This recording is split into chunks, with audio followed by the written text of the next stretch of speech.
Hola, yo soy Juan Sebastián Aragón y bienvenidos a este nuevo episodio de Filosóficamente Liberal.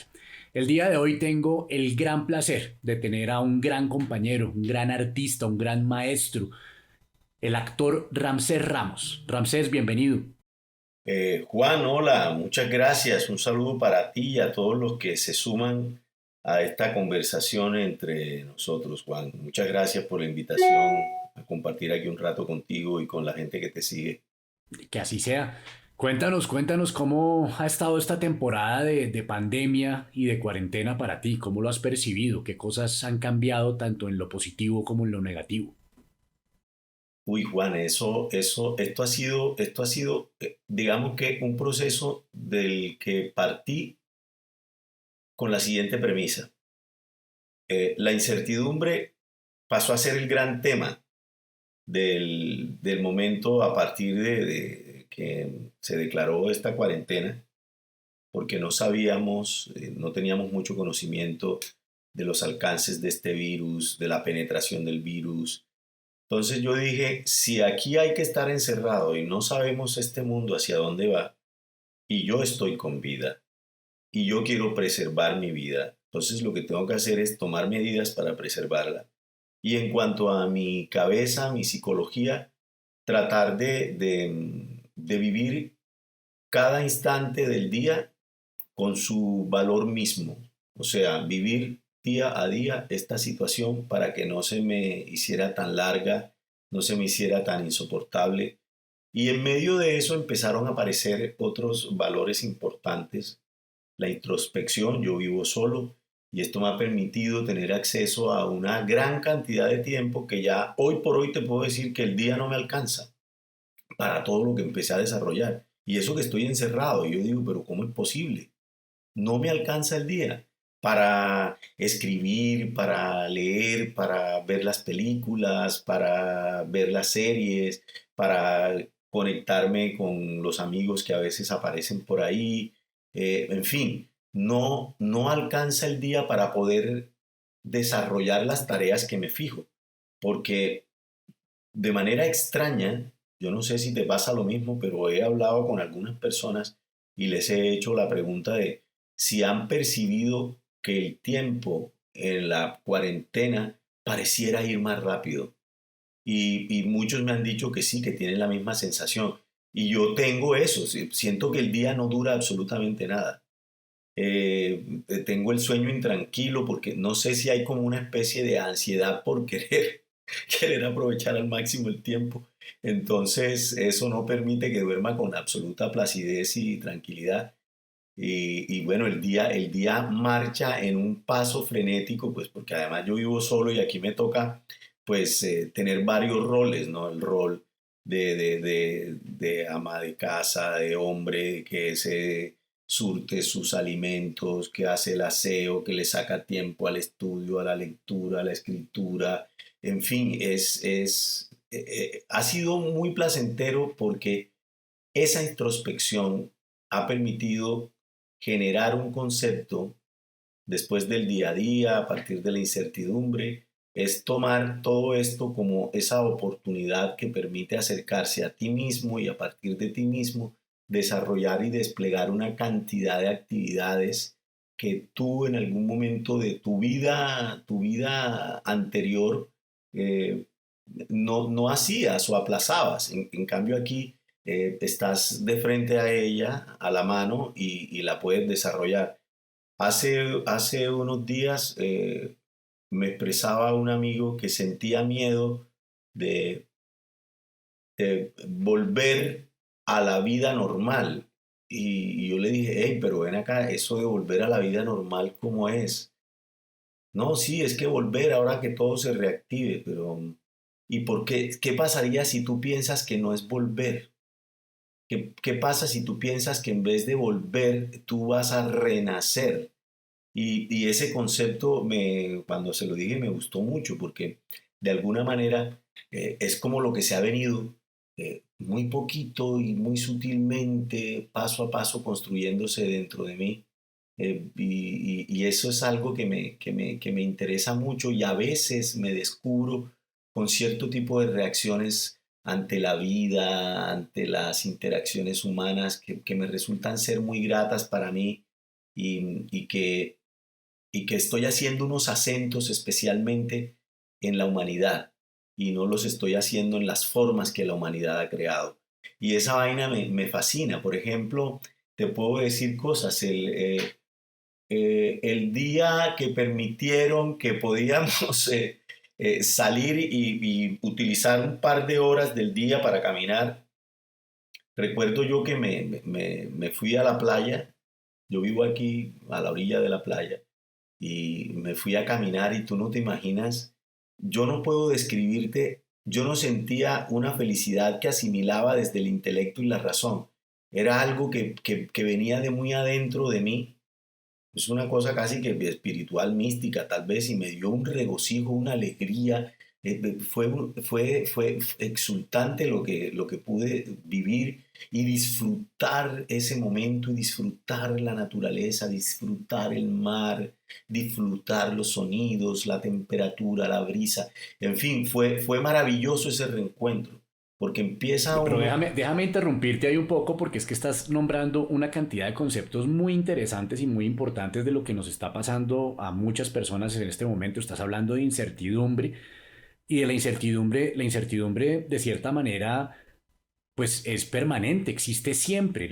A lo que nos hemos enfrentado los seres humanos a lo largo de la historia es precisamente ante la incertidumbre y tal vez gracias a los avances de la ciencia y de la tecnología, nosotros hemos podido disfrutar de un periodo que tal vez nos hizo olvidar la incertidumbre durante un rato. Hablaste de la introspección que implica aprendizaje y mucha gente habla de si este fenómeno que estamos viviendo nos va a hacer aprender algo acerca de la manera como nos relacionamos entre nosotros, de cómo nos relacionamos con la naturaleza, con nuestros hábitos de consumo, etcétera. Hablaste de la simpleza de las cosas que damos por garantizado y que gracias a la cuarentena nos las quitaron. Hablar de la libertad de movimiento, de que tengamos la potestad de escoger qué es lo que hacemos y lo que no hacemos. Ya pues tuvimos un episodio recientemente que fue un día que aquí en Colombia el gobierno permitió que se compraran cosas sin un determinado impuesto, que es el impuesto del valor a las ventas y, y pues en algunos sitios hubo unos desórdenes impresionantes de gente que parece que se le hubiera olvidado que estamos en la mitad de una pandemia. Y mi pregunta va hacia eso, desde la perspectiva de un artista, de una persona que siempre se ha dedicado al teatro, ¿no? A contar las historias que han sido escritas para poder detectar lo bueno, lo malo y lo feo de la naturaleza humana. ¿Crees que esta coyuntura va a hacer que cambiemos de una forma observable? Y te lo pregunto además también desde el punto de vista profesional, porque tal vez los dos segmentos que yo considero que son de los más golpeados con esta cuarentena es el turismo y los espectáculos, los eventos culturales, que todavía no sabemos cuándo volverán, seguramente volverán, no sabemos en qué condiciones, pero volverán. ¿Cómo has vivido como esta enseñanza, este aprendizaje? Y la otra palabra importante que es muy común hoy en día es la de reinventarse. ¿Cómo se reinventa uno? ¿Cambia uno de profesión? ¿Adapta la profesión a las circunstancias? Juan, mira, vamos por partes con la pregunta. Cuando yo hablo de incertidumbre originada por esto, la puntualizo, la focalizo en el tema de lo que representa el ataque de un virus que no sabemos cómo es, ni sus niveles de intensidad, ni sus niveles de propagación, ni tenemos una vacuna para su control. Es la incertidumbre sobre ese suceso a partir de un virus que nos atacó de una manera tan sorpresiva y que no estábamos preparados para recibir esta danada de medidas que se han tomado y que nos han restringido nuestra movilidad, nuestro paso por los espacios, en fin. Y como no sabemos hasta dónde va esto, porque no hay una cura, las curvas suben, bajan, entonces estamos en una situación de confinamiento a la que yo me refiero que es una incertidumbre porque no sabemos cuándo va a terminar porque está supeditada al control del virus. Evidentemente sí, como humanidad hemos vivido dentro de la incertidumbre de día a día, pero esta incertidumbre en particular, que es una incertidumbre que te confina, es una incertidumbre que te encierra, a mí lo que me ha hecho es precisamente abrirme dentro de mí.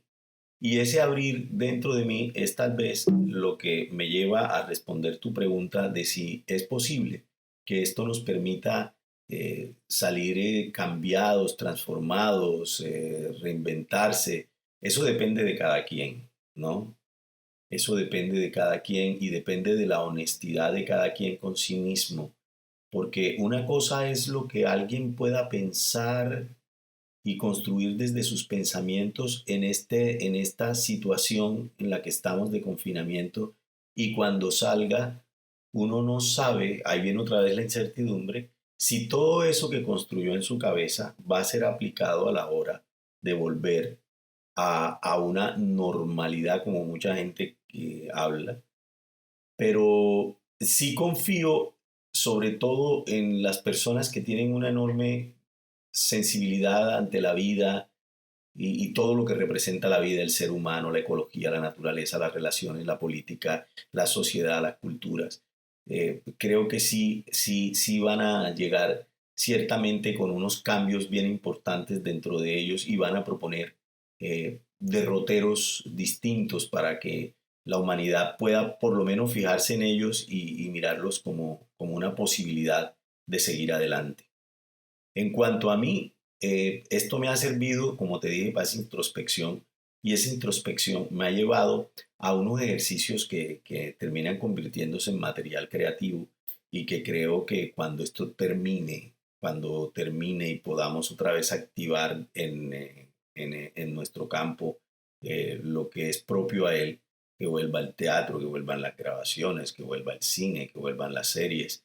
eh, Seguramente aparecerán mil cantidad de temas, mil cantidad de obras, aparecerán una cantidad de creaciones que van a ser bien importantes, que se convertirán en el testimonio de esto que nos tocó vivir lamentablemente a esta generación y las que vienen detrás de nosotros y las que están delante de nosotros, pero que juntos la compartimos.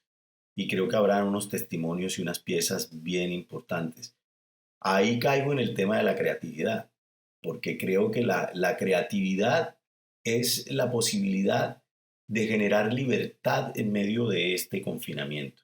Si hay algo que permite sentirse libre, sentir que puedes explorar más allá de ti mismo y de lo que te rodea, es la creatividad. Y la creatividad es de donde tú la quieras mirar o donde tengas tú tus habilidades desarrolladas o no, ya sea que sean inspiradas o sean provocadas o sean aprendidas.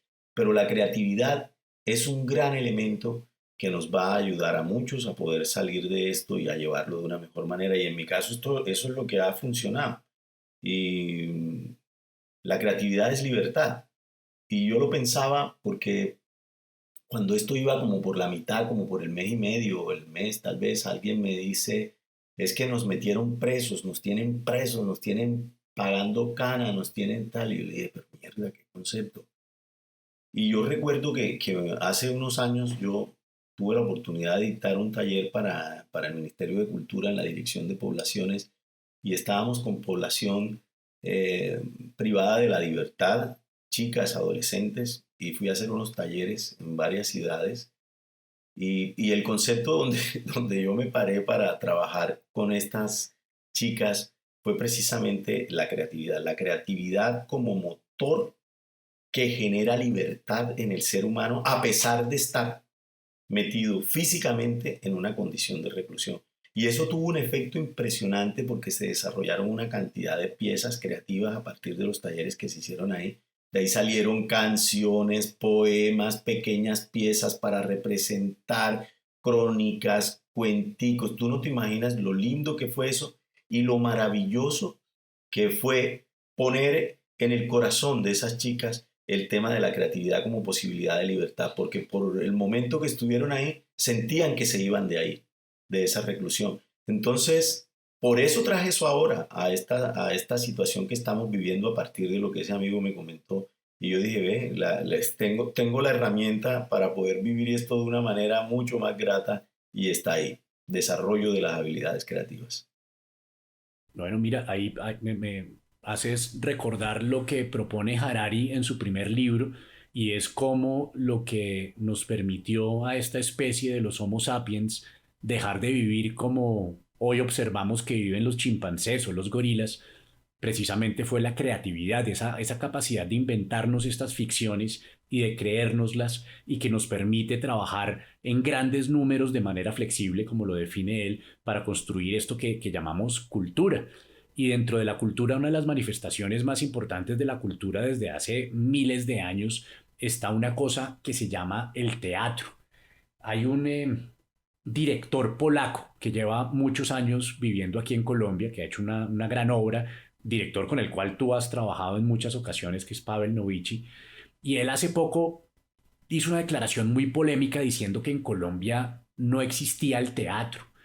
Tú que lo conoces, que has trabajado con él, que sabes los aportes que él mismo ha hecho al teatro colombiano, ¿tú qué crees que quiso decir él? ¿Cuál es la situación del teatro colombiano? ¿Por qué? ¿Cómo estaba antes de la pandemia? ¿Qué le está pasando a las artes escénicas durante la pandemia? ¿Y qué debería pasar si tú tuvieras el poder de gobernar este país? ¿Qué harías para darle al teatro el lugar que se merece? Mira, tomemos el tema de Pavel, de Novitsky. Creo, como apuntas tú, una persona con la que he trabajado, y no solo he trabajado, sino que es por mí muy querida, ponderada, respetada, y que en los años que estuve con él pude conocer muy bien y sé de sus limitaciones a veces con el español.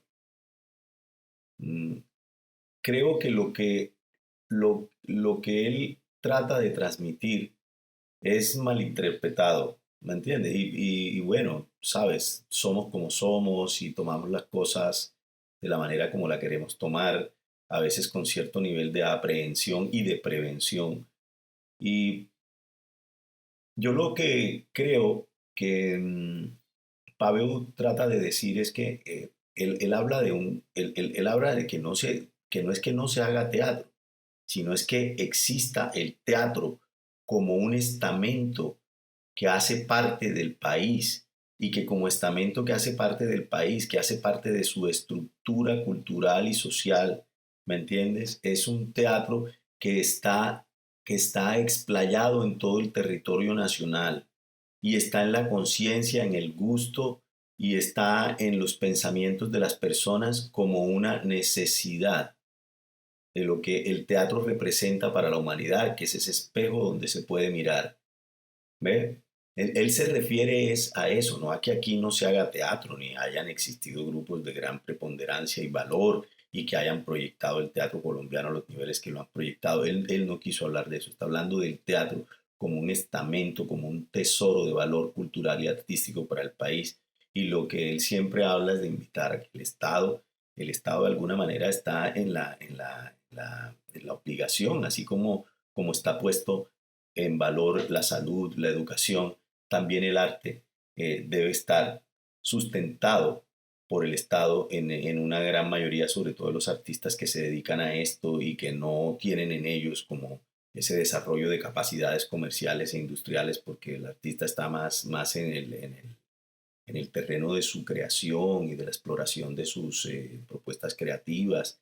Y yo creo que lo que se debe mirar a futuro es que lo que ha pasado en estos 3 meses es que hemos podido ver que mucho de lo que se ha armado en el sistema sobre el que vivimos, tanto político como social, como cultural, como económico, eh, hizo crisis. Hizo crisis y se empezaron a ver una cantidad de costuras de cómo esto fue tejido, se empezaron a ver una cantidad de fisuras en las cosas que se habían armado y se ponderaron y se fisuró en 3 meses.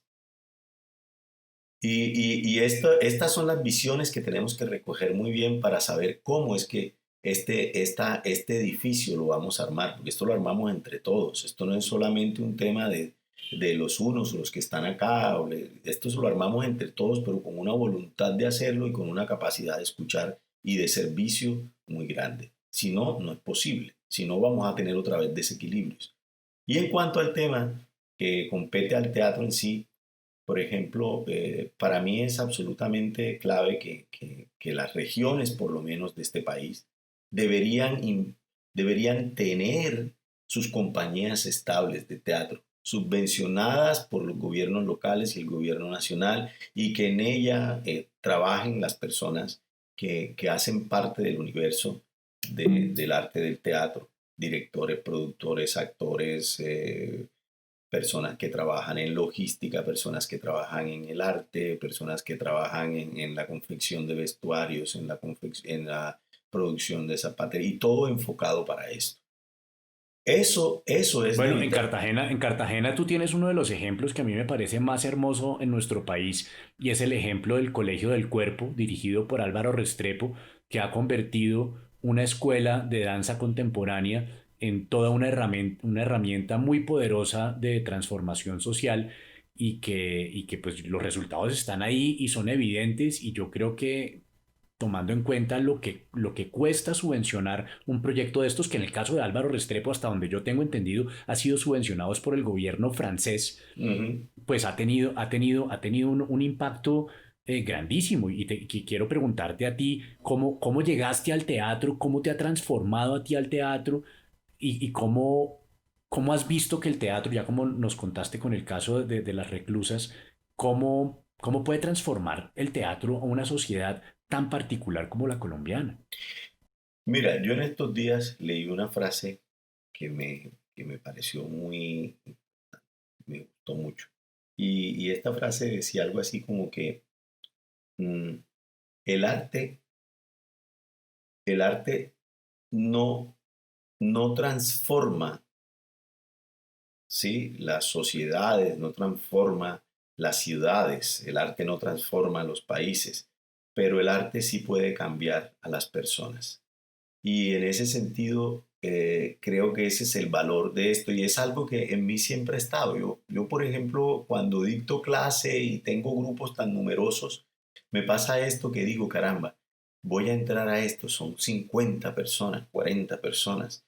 Y siempre digo, si por lo menos a uno de estos 40, esto que estoy diciendo, le permite encontrar algunas respuestas, le permite encontrar algunas salidas, provocaciones, para que su vida tenga unos sustentos distintos y se sienta mejor, lo logré. ¿Ve? Entonces, por eso me identifiqué mucho con esa frase. Llegar al teatro para mí tiene dos instancias. Una fue estando pequeño en el Colegio La Salle, aquí en Cartagena. Eh, Recuerdo que estaba pasando por uno de los corredores del colegio y unos chicos que estaban ahí como en el auditorio me dijeron, hey, peladito, ven acá, ¿tú quieres participar aquí en una vaina para la Semana Cultural y tal? Y no sé qué, y yo me metí ahí y me dijeron, párate ahí que estamos tratando de montar aquí una obra de teatro para la Semana Cultural. Y yo, te paras ahí y te quedas calladito ahí, pues necesitamos un niño que esté ahí. Y entonces yo me quedé ahí y recuerdo que salí con una ocurrencia, algo así como que eh, tenía que ver como con el petróleo, que no sé qué. Y una de las chicas me decía, ay, pero a ti no te dijeron que no podías hablar y tal, ¿no? Sí, pero si yo estoy viendo aquí que yo puedo meter la cucharada, la meto. Entonces tú estás hablando de esto. Yo le dije que el petróleo y no sé qué. Entonces yo le decía, que yo valía mucho, que yo era un tesoro. Eso fue lo que le dije. Mira, tú estás aquí con un tesoro. Y me dice, ¿cómo así? Después me dice, ¿cómo así que con un tesoro? Es que tú no te das cuenta. Como yo soy negrito, yo sudo petróleo. Y si coges ese petróleo te vas a volver rica. Y entonces,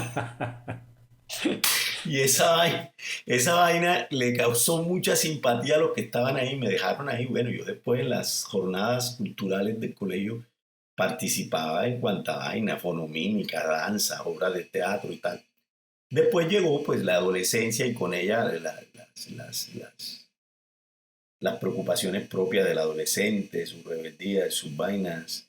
Entré a la universidad, empecé a estudiar Derecho, creyendo profundamente en el derecho como la posibilidad que generaba o por lo menos accionaba un mundo en un sistema más equitativo socialmente.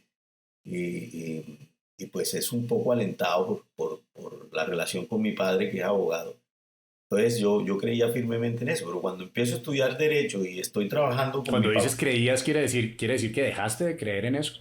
en que la ley, sí, porque es que la ley aquí mira cómo la cogen y mira lo que pasa. Todos los días en este país, todos los días, la ley parece un trapo de cocina. Por eso es que a la gente le cuesta tanto trabajo acatar las normas, acatar las leyes, ser consciente de la importancia y el valor de las leyes para construir una sociedad sólida. Para mí esa es la razón de ser. Pero entonces digamos que estás, o sea, puedes seguir creyendo en la utopía, pero no en la forma en la que nosotros lo estamos aplicando, porque digamos que uno Correcto. podría decir que en el papel, Mira, Colombia tiene Juan, todas las normas no, que uno desearía para una sociedad civilizada. aquí hacen normas hasta para comer maracuyá, ¿sí? Entonces, pero todas estas vainas no, es poco serio. Es poco serio el aparataje legal porque como es tan ambiguo y tan extenso, precisamente genera en la gente una especie de desobediencia y una anarquía soterrada ahí con respecto a la obediencia de las normas como, como fuerza desde donde nos podemos construir con firmeza en una sociedad contundente. Es muy complicado. Y si tú estás viendo que quienes las hacen en su mayoría son muchos los que las violan. Entonces tú dices, si estos son los que me han vendido como los padres de la patria, que son los que hacen las leyes, me las quieren imponer a mí, pero él es el que hace esto y termina pues, mira tú el caos que se origina porque dice, aquí nadie respeta nada. Yo sí creo en la ley. Fíjate que cuando yo empecé a estudiar derecho, a mí me fascina. Y si hay algo que me encantó a mí del estudio del derecho fue cuando veíamos todo el capítulo de derecho romano, donde empezábamos a estudiar por qué el derecho se empieza a constituir como una necesidad para que la humanidad se desarrolle en buenos términos en la medida que era ya exponencial el crecimiento de la humanidad y se encontraba en la posibilidad de la norma y la ley ese gran camino para poder salir adelante. Yo creo en la ley, creo en la norma, pero no creo en el sustento que tiene el entramado en este país sobre ella, porque es absolutamente un entramado donde todo se vulnera y se vulnera desde los padres que dan mal ejemplo. ¿Me entiendes? Eso te pasa lo mismo que te puede pasar en tu casa. Si tú eres un Pero ahí está el papá, problema, ahí está el poder de las narrativas. claro, Fíjate que es muy importante poder determinar en qué medida sufrimos de un problema determinado, porque uno podría decir que en un país como Colombia, donde hay una impunidad tan alta, pues el estímulo, el incentivo a cometer delitos, a robar, a violar, a asesinar sería pues muy alto. Y claramente aquí en Colombia hay mucha violencia, pero si uno mira los mapas de la violencia, uno se da cuenta que la violencia asociada con el narcotráfico y con la guerrilla está específicamente en aquellos lugares del país donde no hay presencia del Estado. Y por presencia del Estado no me refiero solamente a la policía y al ejército, sino me refiero también a hospitales, a escuelas, a notarías, a juzgados, como que no hay un leviatán que permita la resolución pacífica de los problemas en esos lugares y eso genera violencia.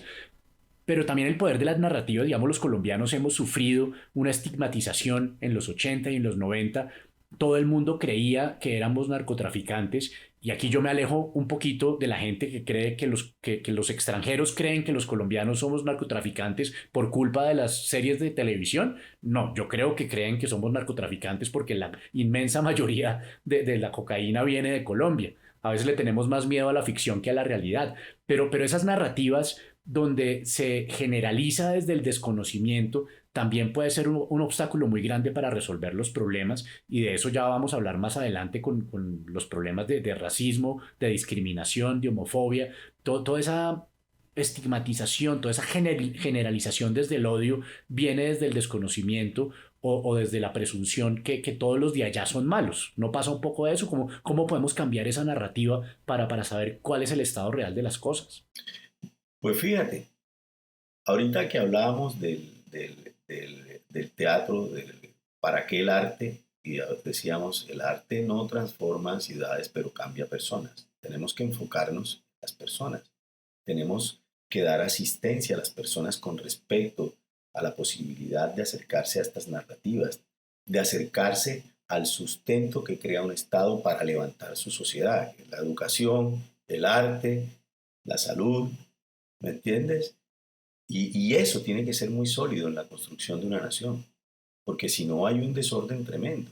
Si todo lo empezamos a ver desde el orden de el Estado comercializa hasta el valor más ínfimo de la humanidad, pues la humanidad se va a descoser, definitivamente, sobre todo en un sistema donde hay estos desequilibrios a nivel del acceso a la economía tan grandes como lo tiene este país. Tiene que hay gente demasiado rica y hay gente miserable.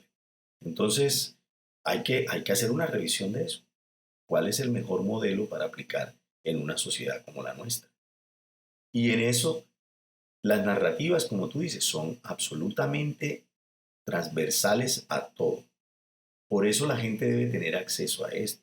Por eso la gente debe tener acceso a una buena educación. Tener una buena educación nos permite tener un alto nivel de comprensión, poder acercarnos a las artes, tenemos resuelta la salud, tenemos resuelto el tema de la alimentación y todo lo que provee la alimentación.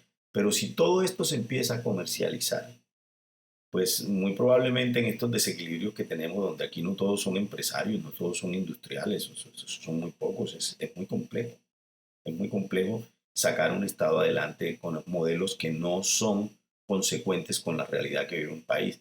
Y ahí, por ejemplo, el teatro sí que es fundamental, porque es ese espacio. Fíjate, si tú te vas a los griegos, te das cuenta que el tema del teatro está puesto ahí por una razón de ser que tiene que ver evidentemente con ponerle a sus poblaciones todo su relato para que a partir de su relato ellos tengan una guía sobre la cual seguir y construirse sin repetir errores, tratando de provocar un desarrollo en su humanidad, en sus habilidades O sociales. recordando los errores Es cometidos, que correcto, es por tan eso, importante. para que no lo repitan. Ellos se les recuerdan para que no lo repitan. Mira, aquí está esto, ¿no? Aquí está esto. Entonces, aquí te puedes mirar. Por eso el teatro es un espejo. Por eso es tan fundamental esto. Por eso es tan fundamental el arte vivo. Por eso es tan fundamental el hecho de acercarnos en la realidad. Por eso es tan fundamental tener acceso a este tipo de narrativas. Pero si no están, hermano, es muy complicado.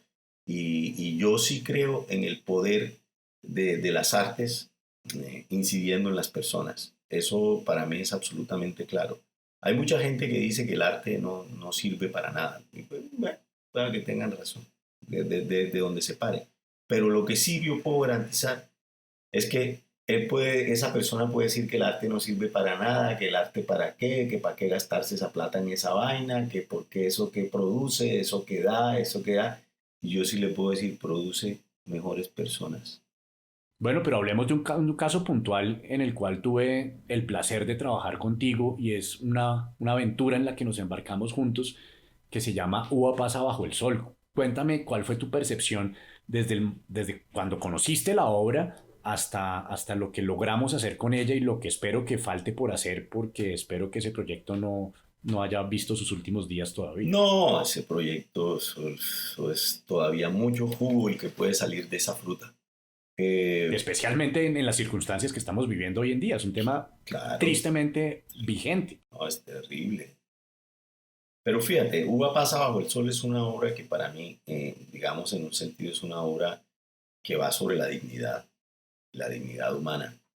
Y precisamente yo creo que cuando la gente se encuentra ante una obra que le habla de esto y le da los elementos para construir ese concepto dentro de cada uno, sale de esa sala eh, sintiendo que es posible eh, poder abrirse un espacio donde la vida y él encuentren la manera de dialogar sobre ese asunto sin ningún temor, sin ningún miedo, sin odios además. Uva pasa bajo el sol, si bien es cierto, es una obra maravillosa. Yo recuerdo la primera vez que la leímos, Juan, que fue allá en... ¿Qué era eso, Juan? Eso era, ¿te acuerdas?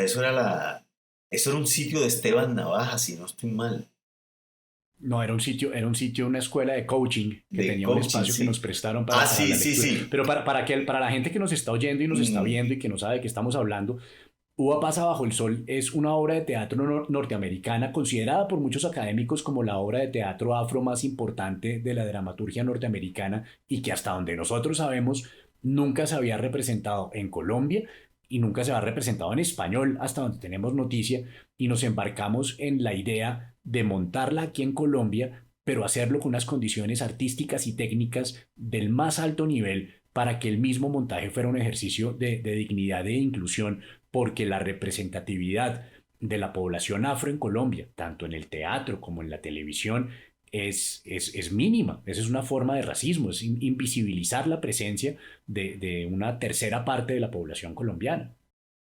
Mira, yo lo que tengo son ejemplos sobre esto y de lo que ha significado ser un artista negro en el contexto de Colombia, en medio de tantos sismos que hay en este país, racismo, clasismo, esnovismo, regionalismo, bueno, en fin, tantos que hay.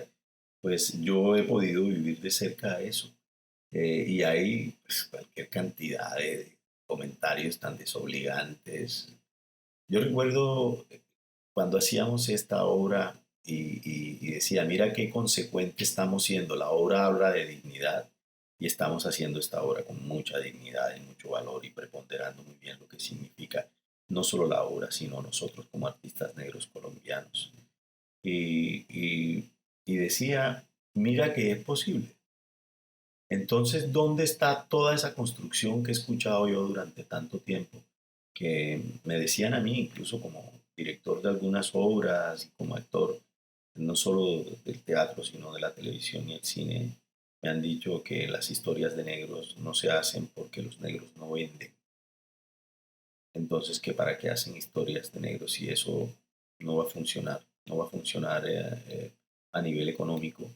Y, y yo siempre tuve como esto ahí, yo dije, pero ¿de dónde sacan esto? Si hay una población negra tan importante que consume los contenidos que se hacen aquí, el tema es que se está estigmatizando, bueno, y todo lo que ya tú sabes, que cómo se estigmatiza al hombre negro, cómo se le hace ver dentro de la narrativa, y se establecen como una suerte de status quo con respecto a las narrativas en las que todavía viaja ese tufillo de colonialidad y esclavización.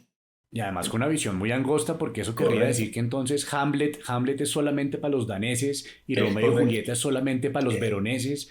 Es es correcto, es una correcto, idea fíjate, estúpida. es una idea completamente estúpida. Entonces, para la gente que nos está viendo y escucha, esta obra la pudimos hacer por fortuna, estrenarla en el Teatro Colón, el teatro más emblemático de este país. Y para fortuna nuestra, no solo haber hecho esta obra en el Teatro Colón, con lo que significa la historia del Teatro Colón para la población negra en este país, sino que además la obra se hace y se hace con un éxito rotundo. Entonces yo decía, ¿dónde está el concepto que los negros no venden? Y era impresionante encontrarse después de las funciones. Bueno, ya yo salía en las goteras, porque evidentemente uno tiene que terminar la función, cambiarse, desmaquillarse, y bueno, y todas estas cosas que, todo este rito que uno hace después de cada, antes y después de cada función son puros ritos. Pero tú que sí, como director, podías salir como más a boca de jarro con la salida de los espectadores del teatro, pudiste darte cuenta de lo impactada que salía la gente de ver este espectáculo. ¿Entiendes? Cómo este espectáculo tocaba a todas las personas. Y a mí eso me impresionó, cómo esta obra lograba meterse en el corazón de la gente y no solo en su corazón, sino también en su cabeza, llevándolo a procesos mentales y reflexionar en torno a un tema en el que encuentran de verdad unos sentidos que dicen, caramba, esto está pasando. Si esto es una obra de los 50, esto se sigue repitiendo. De pronto también se descubrían como yo también tengo ese tipo de conductas y no me había dado cuenta. No sé, la obra genera una gran cantidad de contenido en la racionalidad de las personas y en su emocionalidad. Y en su emocionalidad, correcto. Y dime tú si eso no es impactar, si eso no es cambiar al ser humano. Para eso el arte, para eso el teatro como herramienta de narrativa que hace posible la construcción de una sociedad mejor. Por eso el Pero entonces ahí Estado. tenemos dos Sí, problemas, porque sí. por un lado, una golondrina no hace verano, Y por Correcto. otro lado, este es un ejercicio que cuesta mucho dinero y no, digamos que si lo hubiéramos hecho simplemente a taquilla no hubiera sido posible. No es posible. Entonces volvemos otra vez al problema de la frecuencia de este tipo de contenidos y de su financiación. ¿Cómo podemos articular distintos esfuerzos desde el sector público y privado para que este tipo de contenidos estén disponibles para el público bogotano y para las nuevas generaciones, para impactar más personas de una manera mucho más cotidiana, ¿no? Porque infortunadamente, a pesar del titánico esfuerzo que han hecho tantas compañías de teatro emblemáticas de Colombia, como tú lo has mencionado, pues el teatro sigue siendo una opción casi invisible en las decisiones que toman los ciudadanos cuando salen a entretenerse. Primero están los bares, los restaurantes, las discotecas y muchas otras cosas, pero el teatro todavía está ocupando un lugar muy pequeño en el consumo cultural de los colombianos. Fíjate, tú estás hablando de algo a lo que se refiere Pavel. Es eso, cuando habla del teatro en Colombia. Él no está hablando de los que han hecho teatro en Colombia, sino está hablando del teatro en Colombia. ¿Cómo está? En ese estado está. En un estado de orfandad tremendo, en un estado de pobreza, de poco acceso a los recursos. Eh, Se crea ahora todo un sistema a partir de la ley naranja y se compone todo un universo que se ha denominado el universo naranja de la industria creativa, y es un universo que se enfoca muy fuertemente en la capitalización de las expresiones artísticas y creativas. Eso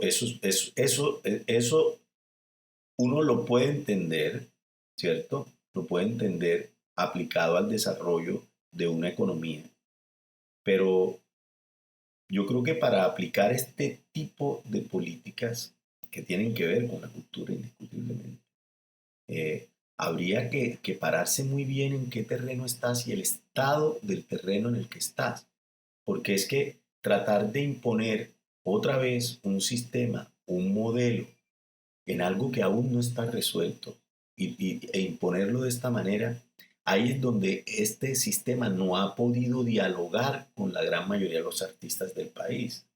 Porque es que una cosa es el quehacer histórico de los artistas en este país y otra cosa es un modelo que se quiere imponer acá cuando las condiciones de los artistas no están dadas para generar ese tipo de recursos en la dimensión que se están buscando y promoviendo. Esto evidentemente, Hay, esto evidentemente fortalecerá a quienes estén organizados de una manera en la que tienen una financiación, un capital muy sólido y poderoso, que eso no está mal, eso no está mal, pero ¿qué pasa con los artistas que no tienen eh, esas posibilidades, no tienen acceso a esas posibilidades? Eso se hace muy complicado. Entonces pareciera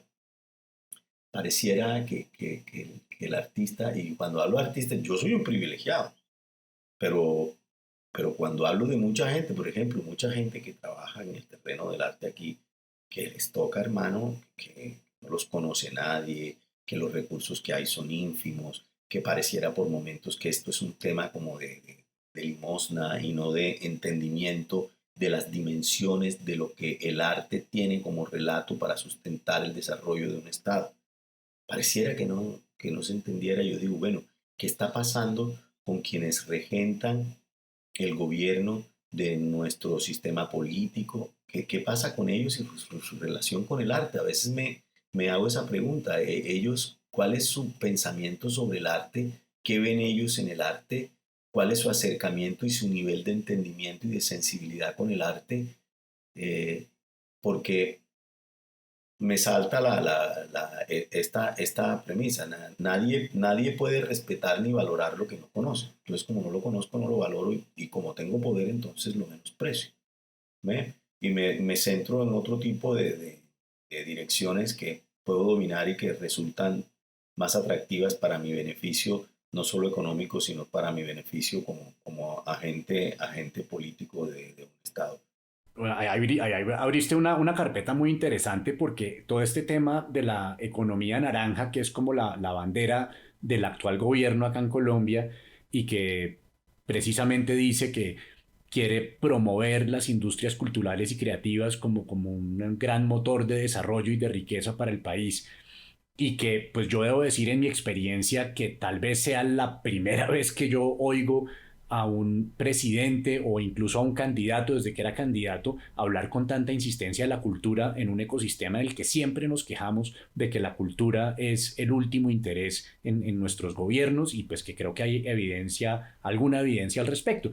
Sin embargo, digamos, en aras de tratar de recopilar qué es lo que hay y qué es lo que falta, pues podemos decir que, digamos, acá en Colombia teníamos antes un instituto descentralizado que se llamaba el Instituto Colombiano de Cultura, que era Colcultura, que luego, después, si mal no estoy, creo que en el gobierno de Samper a mediados de los 90 se convirtió en el Ministerio de la Cultura y que hay algunas cosas que, algunos programas, digamos, que ya son como institucionales, digamos, está el de salas concertadas, que originalmente le da unos recursos a las salas de teatro para poder garantizar su funcionamiento administrativo y para que puedan dedicarse a generar contenidos que beneficien al público de las distintas ciudades.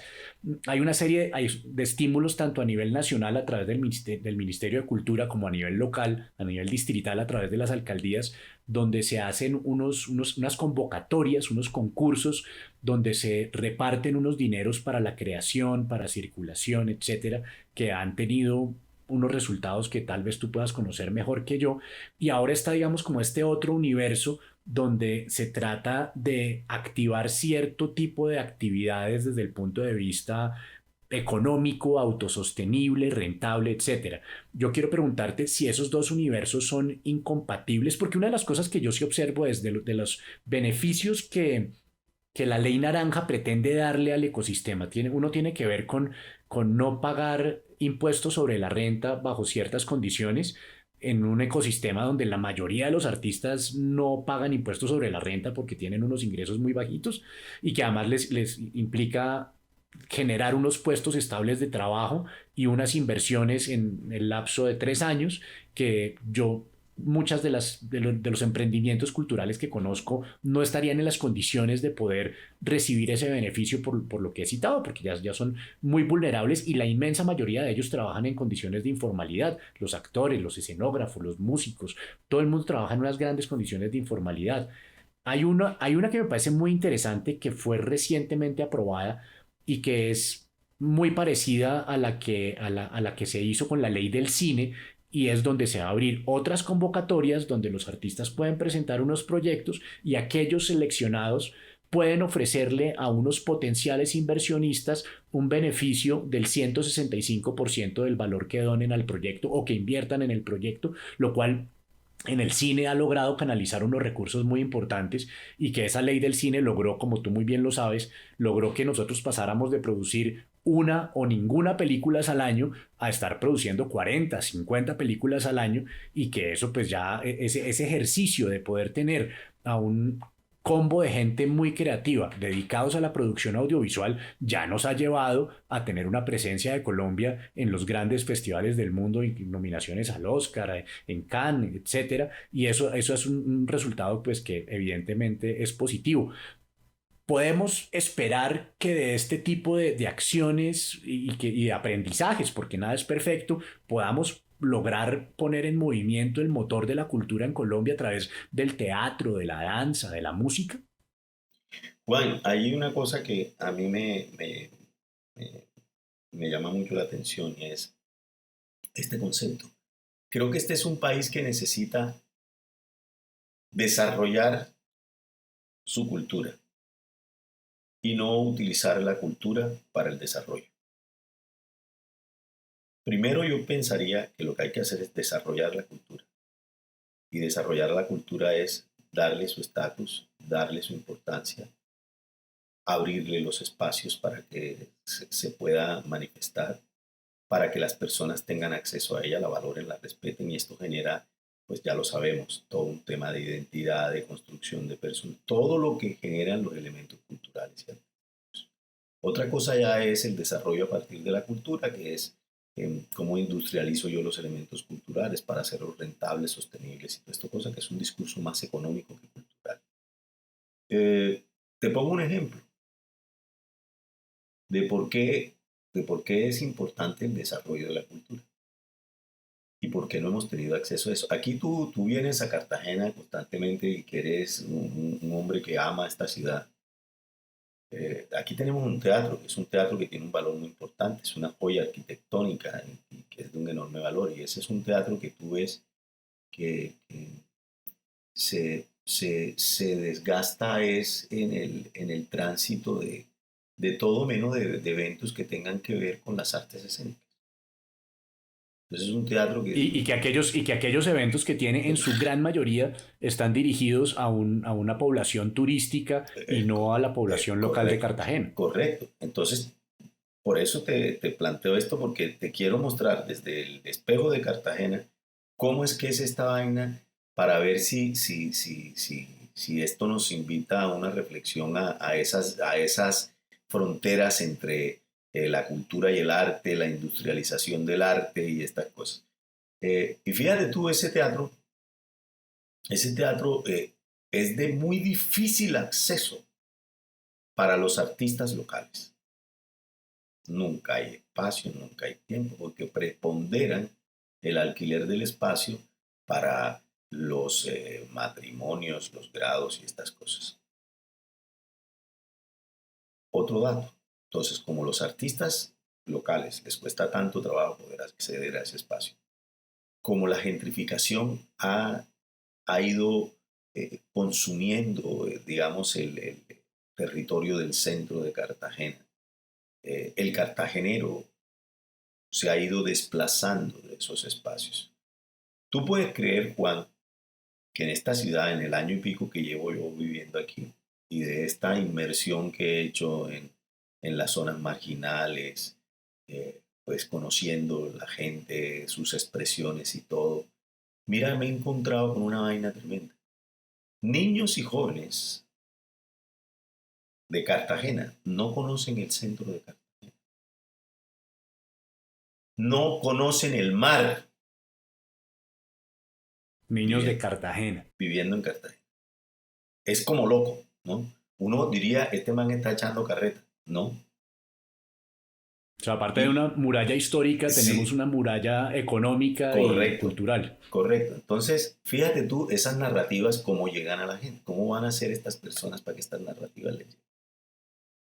Cuando es un país que en su gran mayoría, y por ejemplo una ciudad como esta, que 70% calculo yo, vive de la informalidad, vive de lo que puede hacer desde la informalidad y gran parte de ese 70% está en una informalidad que trabaja en el sector turístico. Entonces hay gente que no viene aquí al centro porque es gente que siente que no son espacios donde ellos tienen cabida, porque siente que el mismo estamento, la misma ciudad los repele.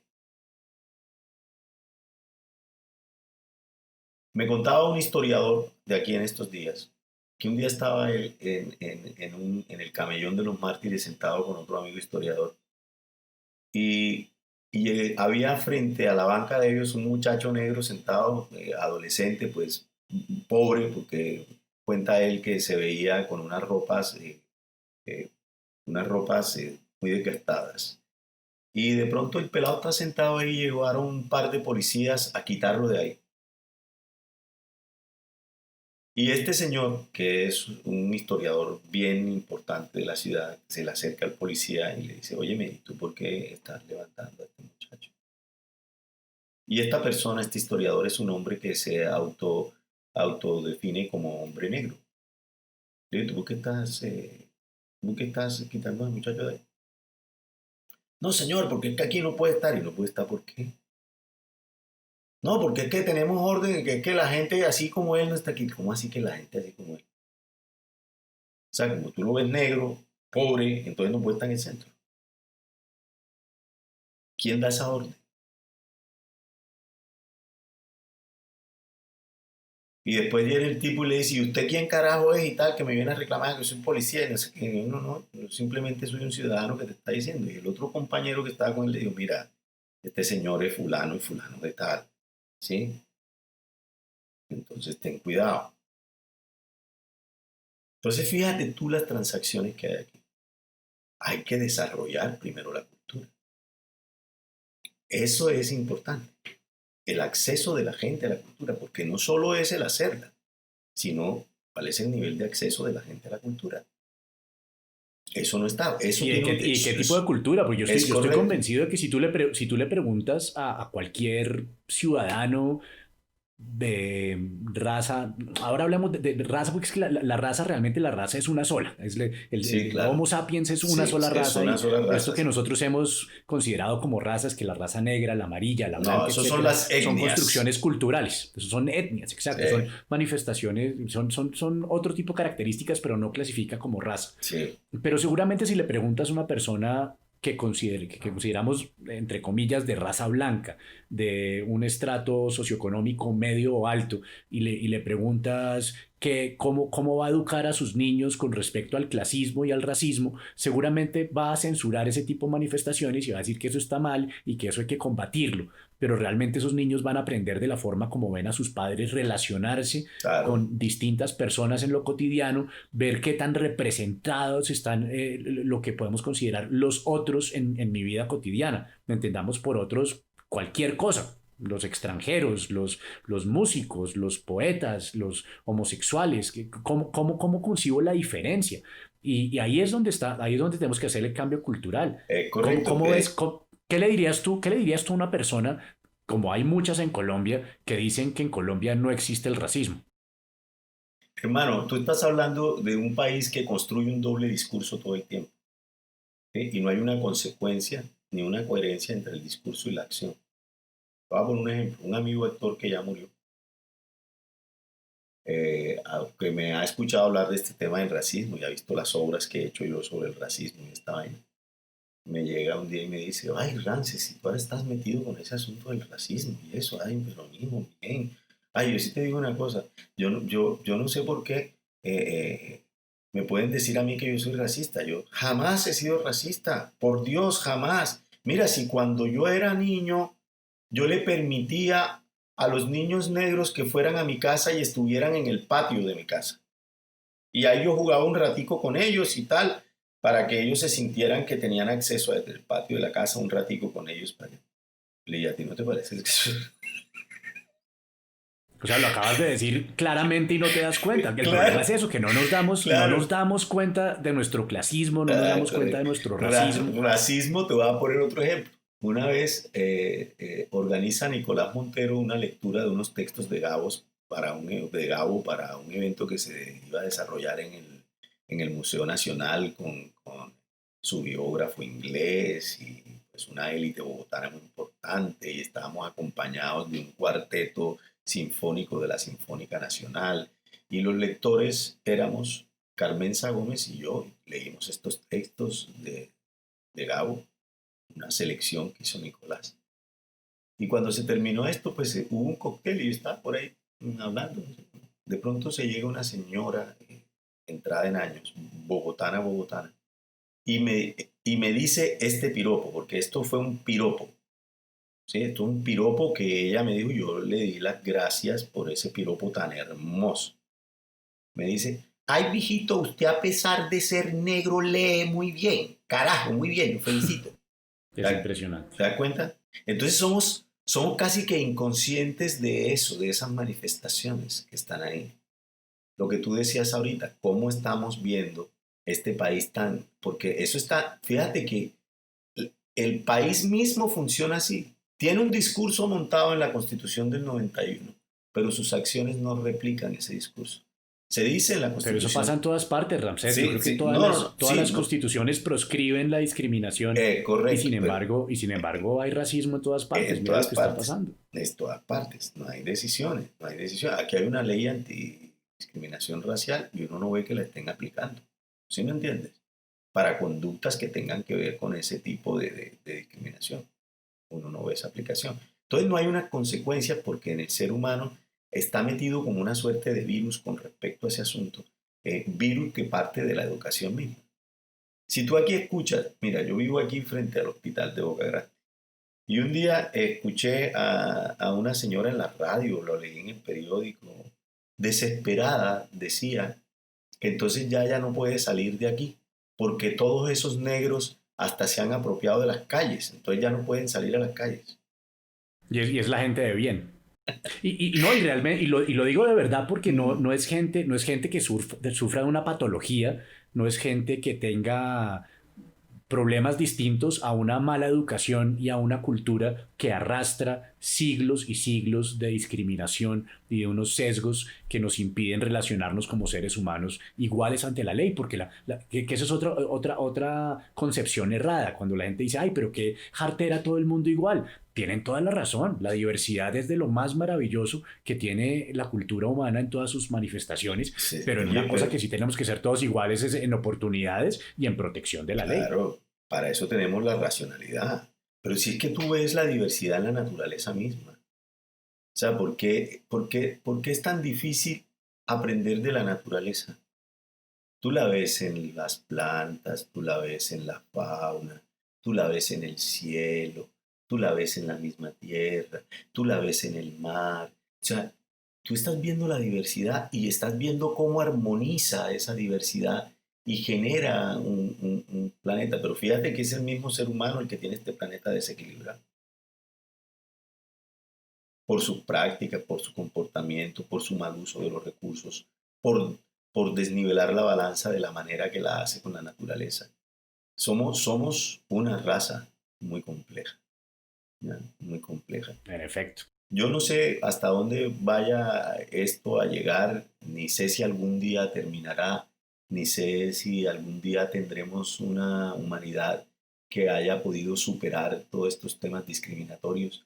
Lo que sí sé es que yo no voy a dejar de arremeter una suerte de acciones afirmativas enfocadas en ese sentido, porque creo que se necesitan, que son fundamentales y que si por lo menos no lo puedo ver, me llevaré a la tumba el hecho de saber que intenté cosas y creo que no hay que parar con eso porque fíjate, y haciendo obras como Uva pasa bajo el sol, o sea, es que, bueno, recuerda tú lo que pasó en Cali, recuerda tú lo que En pasó en Quibdó. Quibdó. O sea, mira, yo recuerdo que terminé la función de Quibdó y me salí y me fui ahí afuera del teatro y me puse a llorar por esto tan contundente que pasó ahí. Fue Es verdad, fue un momento un impacto y yo me maravilloso salí a y fumar un cigarrillo y decía, tengo que respirar esto porque es cuando uno dice, carajo, cada vez me reafirmo más en la decisión que tomé para mi vida de ser artista. Vale la pena. ahí hay una evidencia muy contundente de que sí es posible. Hay que Claro. hacer un esfuerzo, hay que hacer un trabajo, evidentemente, pero es posible hacerlo y lo vamos a continuar haciendo, sin lugar a dudas. Ramses, en este momento, ya para concluir, ¿qué libro te gustaría que estuviera leyendo la gente en este momento? Mira, no me gustaría decir un libro, sino que la gente lea, ¿sabe? Que la gente Empecemos por un libro, por lo lea, menos. por lo menos que se lea uno, ¿ya? Y que ese libro que se lo lea porque es algo en lo que él está particular y personalmente interesado de acuerdo a su vivencia, a sus propósitos, y que busque en el libro que vaya a leer algunas posibilidades para su estructuración como ser humano, para su edificación, ¿me entiendes? Pero lo importante es que lea. Sí, porque uno Y puede con decir, una no, premisa en la cabeza que me encanta y es que entre menos se lee, más daño hace lo que se lee. Hay que leer mucho, hay que leer de muchos temas, de muchos claro, autores. completamente, uno tiene que ser en eso muy ecléctico. Porque si hay algo fascinante en el encuentro con la lectura, es precisamente eso, poder contrastar. Ese es de los ejercicios más maravillosos. Poder contrastar que fulano hizo así, este dijo acá. Fulano fue un artista que tenía este nivel de expresión en su pintura y en su trazo y este lo hacía así. Este señor construía poesías de este lado, este las hace de este lado. Este escribe una literatura que es rica en metáforas este escribe una literatura que es rica en crónicas, en fin. Entonces uno va encontrando cualquier cantidad de posibilidades de cómo el ser humano ve el mundo, porque es que el mundo no se puede ver de un solo lado, Juan. ¿Ya? De acuerdo. El mundo, y por eso la frase que tú dices es muy cierta, porque entonces la gente Bueno, termina siendo más papista que el Papa. pero entonces, bueno, en tu caso, y como hemos hablado tanto de teatro en este episodio delicioso, te cambio la pregunta. En vez de un libro, recomiéndanos una obra de teatro que desafortunadamente las obras de teatro en Colombia duran muy poco tiempo y le llegan a muy poca gente. Pero si tuvieras la posibilidad de escoger una obra de teatro colombiano para que lo vieran el mayor número de personas en nuestro país, ¿cuál escogerías? Uva pasa bajo el sol. Pero esa no es colombiana, una de Ah, tú dramaturgia dices, colombiana. pensé que un espectáculo. Un espectáculo. Entonces tú quieres que la gente vea un espectáculo con dramaturgia colombiana. Sí, que Ah, tú hayas bien. visto, que tú creas que sea importante, trascendente, que construya todos los valores de los que hemos hablado en este episodio Hombre, y que a mira, ti te gustaría que la mayoría de la gente pudiera ver. de las últimas obras que yo vi, que es del teatro que me gusta y que contiene esto, no voy a hablar de las que he hecho porque eso sería muy pretencioso, pero hay una obra que me parece muy valiosa y es la obra de Fabio Rubiano que se llama Labio de Liebre. Totalmente de acuerdo. ¿Ya? Creo que Labio Labio de de Liebre que Liebre. afortunadamente el grupo de teatro Petra es uno de los pocos teatros en Colombia que tiene su sede propia desde hace muy poco tiempo, que esperamos que la pueda conservar después de esta pandemia y que sigan haciendo su trabajo y que el Labio de Liebre es una de esas obras que se sigue montando y que sigue llenando cada función que hace porque es una obra absolutamente maravillosa, pertinente, reflexiva y que yo también espero que mucha gente la pueda ver. Que así sea. Es que esa obra habla de este país de una manera maravillosa. Habla de nuestra historia, de lo que somos, de cómo nos vemos, de cómo resolvemos los asuntos, de lo que nos falta, de lo que nos pondera como nación. En fin, esa obra reúne una cantidad de elementos que me parecen muy valiosos y que para este país es fundamental eso. Además está montada con unas características del teatro que a mí particularmente me gusta. Es un teatro donde se dignifica el ejercicio del teatro, se dignifica el texto dramático escrito en Colombia, se dignifica al artista colombiano escénico, se dignifica la puesta en escena colombiana, ¿me entiendes? Tiene un alto nivel de calidad que eso me parece fabuloso. Es una obra Totalmente de que acuerdo. nos merecemos como país. De acuerdo. Mi querido Ramsés, como siempre, es un gran placer intercambiar ideas contigo. Espero que este sea solamente el primer encuentro de muchos. Y, Hombre, ya tú y sabes que pues, eso va a ser así, Juan. Eso pues va a ser muchas gracias así. por estar acá en este episodio de Filosóficamente Liberal y espero que nos encontremos muy pronto. Hombre, que así sea, Juan, que así sea, hermano. Y sigue con esto, qué proyecto tan bello te has inventado, qué proyecto tan bonito, tan, tan constructivo, ¿sabes? Me gusta mucho. Muchas gracias. Pues nada, nos vemos en la próxima oportunidad.